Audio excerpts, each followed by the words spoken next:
time here in Lithuania, and I'm thrilled to be here. Thanks a lot for inviting me to this event. It's great to see all the faces out here. So it's especially fun for me to be back here in Europe because I'm originally from a little town called Strasbourg, which is just a few hours west of here. So my first job right out of grad school was actually at a startup in Pittsburgh, Pennsylvania. I was employee number 6. And after that startup failed, I made my way to sunny California. And when I was there, I joined a few other startups. And they were in various phases of their life. So I've seen a lot of various startups. What are these startups? Well, they were artificial intelligence startups. That was my first startup. I have an artificial and AI background from grad school. And after that, a number of different consumer product startups. The thing that was kind of interesting is most of them failed because there was a mismatch between the product that we were bringing to market and the structure of the market. So I was really excited when I saw the class that Steve Blank teaches at Stanford, the Lean Launchpad class, because it was great to see that folks like Steve and Eric Ries have been thinking about taking a lot of this randomness out of the process of building a startup and creating a repeatable process to to iterate through building prototypes, collecting data from the market, learning from that data, and iterating until you do get to product market fit. So the reality is that most startups start from some seed idea and really need to refine that idea through this iterative process. So you don't really need a great idea at the beginning, but what you do need is a great team to work through this process because it's a really intense intellectual endeavor, and you're going to need everybody's head in the game, as I will talk about more later. So I sent an email to Steve Blank after seeing his slides, and he very graciously agreed to meet with us. He encouraged us to use his materials from his class, and this material is actually the core of our Idea Accelerator program that we've been running for over a year back in California. So the thing about first-time entrepreneurs is most of them overemphasize the importance of having an idea, having the killer idea before they take the jump and start a company.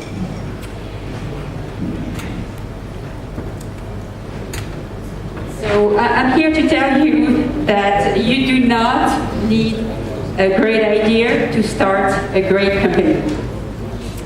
There is actually remarkable consensus among successful entrepreneurs that ideas are secondary to execution.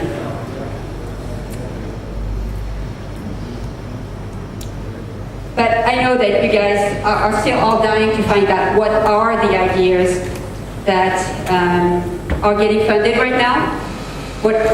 So one thing that we found talking to serial entrepreneurs and investors is that ideas are not as important as the market area that you are going to choose to focus on for your startup. As a first-time entrepreneur, typically This area is going to be an area that you have, some domain expertise in for various reasons. So some of the areas that are getting funded right now, one of them is big data and intelligent agents. Right now there's really a revolution in the amount of data that is getting collected from users. All of the popular websites and mobile applications are doing it. And they're using this data together with intelligent algorithms to create classification, clustering, and personalization agents. Enterprises are also getting into big data. So this is opening up a huge opportunity for tools and storage companies that are going to help process this data to gain competitive insights and efficiently target consumer segments and drive innovation. So that's definitely one of the hot areas right now. Mobile is still really hot. You've probably all heard about the Facebook acquisition of Instagram. Instagram is a purely mobile app. It doesn't even have really a website. And it just shows how important it's become to reach mobile users. Another area that's still really hot is advertising. Advertising brings about 98% of Google's revenues still to this day, and it's also the main revenue stream for Facebook. This is also so one of the things that's going on with just structurally with retail companies is that retail companies are willing to pay for you to bring them consumers. Customer acquisition cost is just part of how they do their business. It's built into the structure of their business model, and therefore there is some revenue out there for you to go after. This is the basis of Groupon's success, for instance. Groupon brings new customers to to retailers, and the retailers are willing to share some revenue with them for this. Generally, the advertising industry is seeing a shift in the flow of money away from the traditional advertising channels like TV and newspapers and magazines to online and mobile. And this shift is really changing the industry, and that change that started about 10 years ago has not finished. There's still a lot of innovation there. So there's still a lot of new startups to be created here. Final area, and just that I have on my list, but there's many more, of course, is e-commerce renaissance. You've probably noticed that in the last few years, consumer behaviors has really changed around how comfortable consumers are using the internet to make their purchasing decisions. And so folks are now using internet retailers for just about anything that they're going to purchase, and they're also using the internet to help them make purchasing decisions.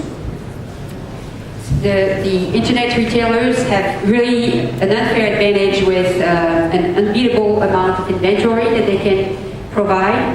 Now shipping costs have gone way down. A lot of retailers provide free shipping, at least in the US. Hopefully that's going to happen here too. And also the ability to shop anytime, anywhere, even Sunday night in your pajamas back at home. So that's pretty difficult to beat.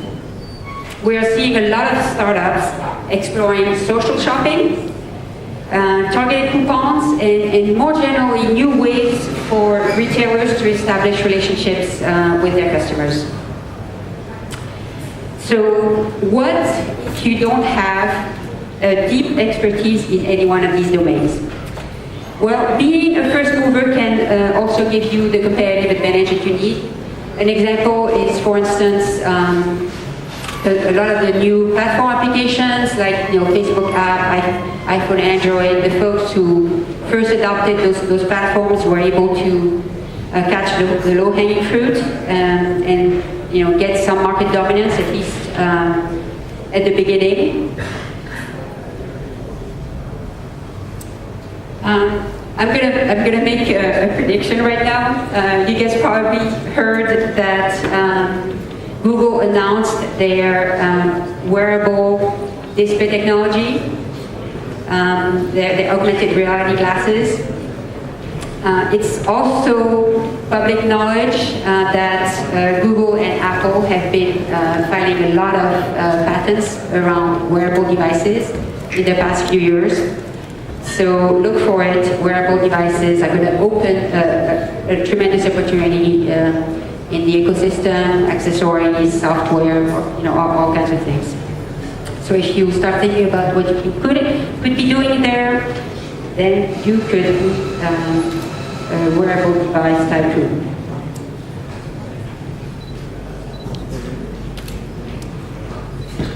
All right, so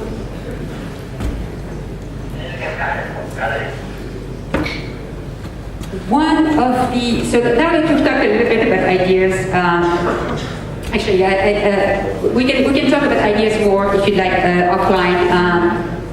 Some of the things to do when you're looking at a domain that you're not too familiar with is to actually use customer development, Steve Blank's customer development. Some of the things that you should find out about is really try to understand what is out there already, especially talk to users of the current solutions and find out what are the problems that are not solved yet and what are the pain points with the existing solutions. Then the other thing to understand, if you want, is that's going to help you understand what kinds of products, what kinds of innovations on the technology side you could bring to the table. The other side of this is the business model side. For the business model, what you want to do is you want to look at the money flow in the ecosystem, in the current ecosystem. Understand who is paying what money to which other parts of the ecosystem. And you don't necessarily need to have exact numbers, but having a sense for the orders of magnitude will tell you what are the areas that where you could target getting some efficiencies out of the system, and maybe create some revenue for yourself. So. Now let's kind of talk a little bit about probably the biggest decision that you need to make as an entrepreneur, jumping into a startup. How to choose a co-founder. We actually have a lot of folks who attend our Ideas Learning program. Folks who have ideas, who are passionate about a particular domain, and who need help with realizing a prototype. So they come to us and they would like us to help them find a developer who can help them build a minimum viable product for free. It is going to require them working nights and weekends for 4 weeks or more. As you can imagine, this is really hard.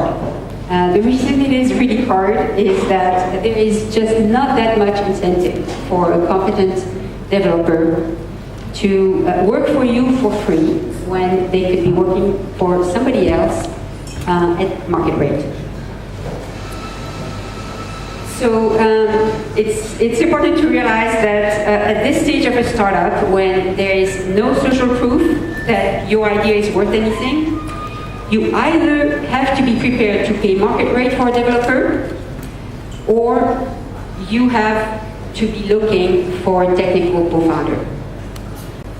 Your technical co-founder is going to be a full partner in the startup. And if you're not a technology person, the good news is that they will take full responsibility for delivering that minimum viable product.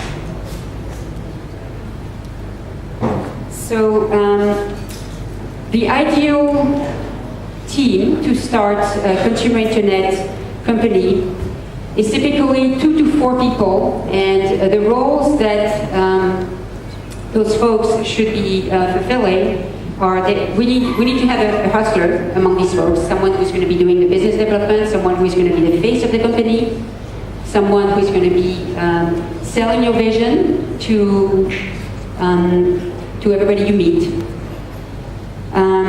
So this is going to be the hustler. You're going to need a developer. You're going to need to have someone who is going to be the CTO of this team. And I would also recommend a designer for consumer internet and mobile startups. Looking good is just really important. Sometimes you need a domain expert, but often for consumer internet companies, you just need to be a consumer and you'll be the domain expert. The co-founders relationship is really critical to the success of the startup. You're going to be spending most of your time with your co-founder, more time than you're spending with your family. It's really like a band, you know, like the Beatles or something, or like a marriage. And the band and the startup can only be successful as long as the co-founders are seeing eye to eye. So this is a really important choice. And one thing to be aware of is that in a large corporation, they're just like corporate rules and standards and things like that are going to protect the rest of the company from folks who are a little bit disruptive.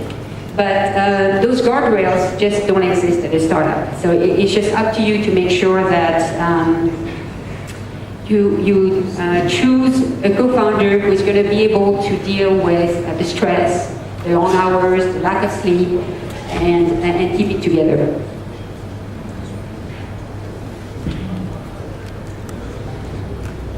All right, so this is just your co-founder checklist.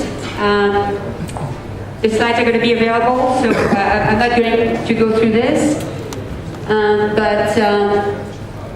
You know, these are some of the little things that make a big difference at the end of the day. So there you have it.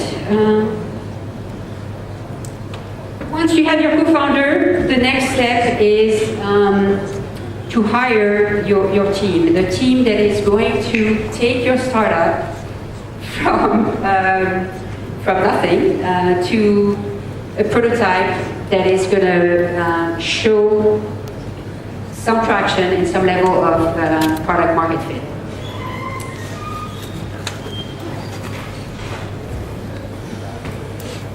So just keep in mind that being able to get an initial MVP out there, being able to just start collecting metrics and feedback and continue to iterate is really the key to success.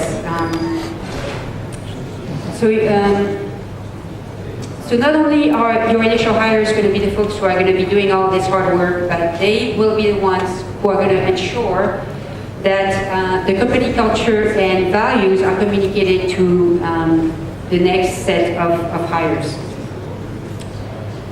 The smaller the startup and the earlier the stage, the bigger the risk and leap of faith that joining your startup represents. So this means that your initial employees are just going to take longer to hire than the next ones. So ideally, what you're going to want to do is see the candidates that you're considering in a context similar to the one that they will have to operate when they're working for you. This is why it's really great when you can tap a friend on the shoulder, someone that you've actually seen in action, Barring that, going to friends that you respect, classmates or coworkers who are in the same area is a good way to go.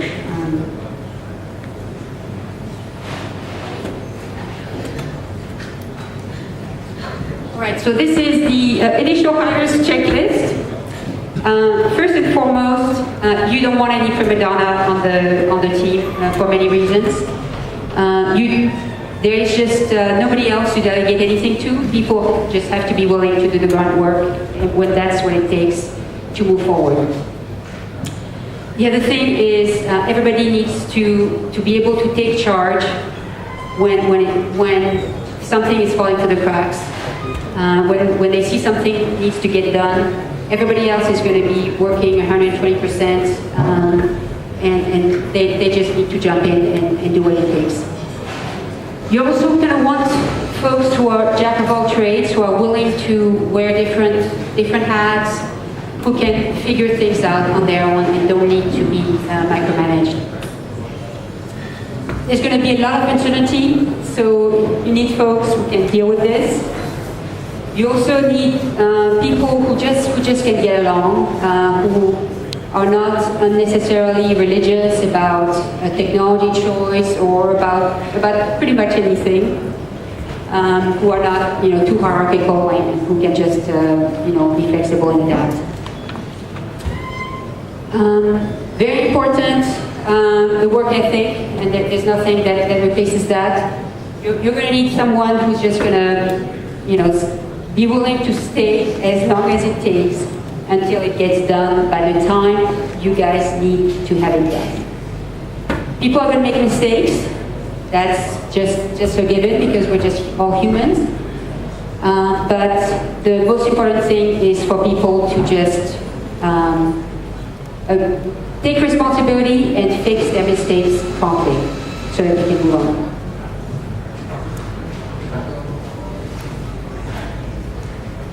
One of the things that I've found out is that a lot of misunderstanding and miscommunication can really be avoided if you set the correct expectations before you hire someone. If you're going to be expecting them to do some grunt work, just level with them, let them know. It's pretty much incredible how much people will accept for the sake of a shared vision and a common goal, as long as they have fair warning beforehand. And conversely, if it comes as a surprise, it can just create a lot of disgruntlement that's just going to lead to nothing good. Like, sapping the morale of the team and just a lot of time wasted in drama.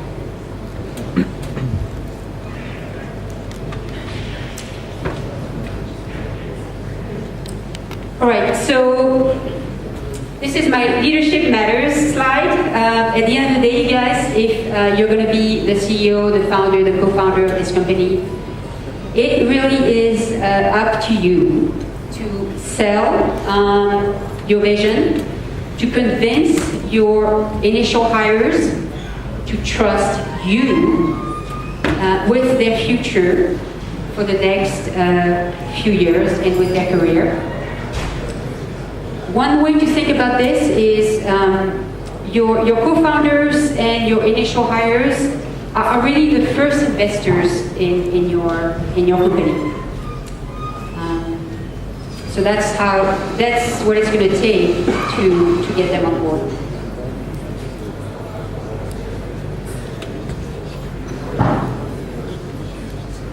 I just wanted to can I just say that this is actually going to require a personal investment from you in them.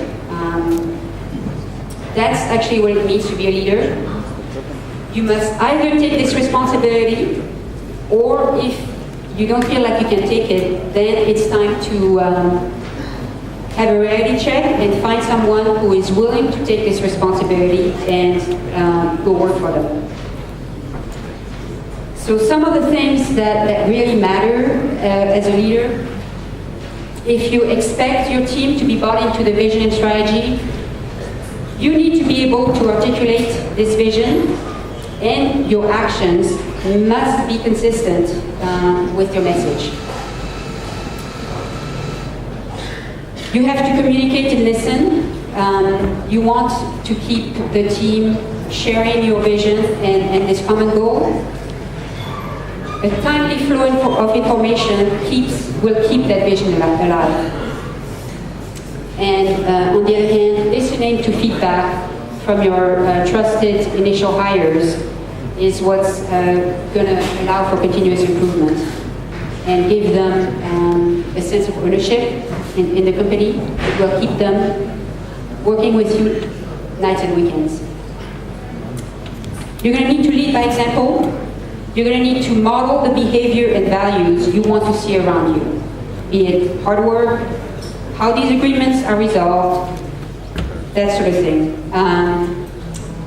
Generally, the benchmark for what's acceptable and unacceptable will come from how you behave and not any sort of list of official standards of behaviors that may be posted someplace in the kitchen or on the internet website. You're going to need to be a mentor for these folks and take a genuine interest in their life, in their career. Find out what they can do and what is the right level of challenge you have to give them so that they can go beyond what they thought they could do. If you do that right, they will follow you anywhere. Some easy things. Don't pass up on any opportunities to give praise in public. The number one factor of job satisfaction is actually not cash compensation. It's feeling appreciated, feeling like you matter. Talented people really want to know that they have an impact on the company. So how you treat them will give them the signal of how important they are and how much they matter to your company. Sometimes you have to give negative feedback. It's important to do that with class. That means be as specific as possible and give the feedback as soon as possible after the behavior and in private.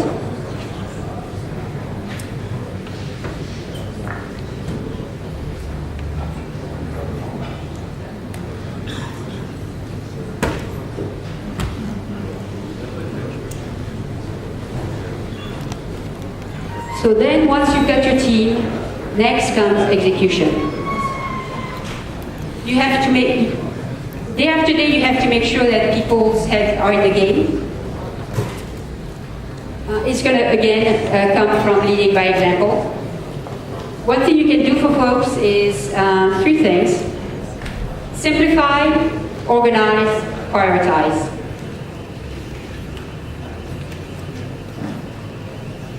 And most importantly, keep it fun. These folks are going to be spending their nights and weekends working at your startup. It's kind of going to be their hobby, so you have to make it fun.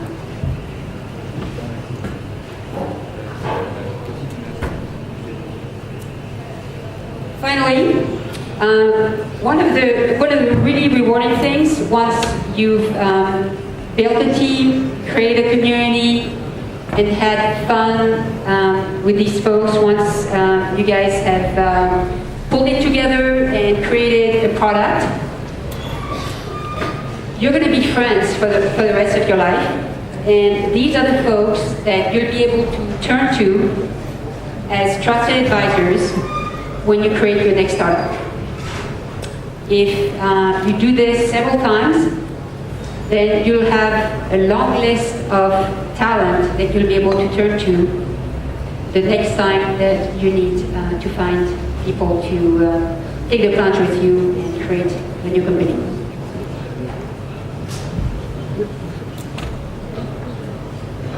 That's it, folks. Thank you.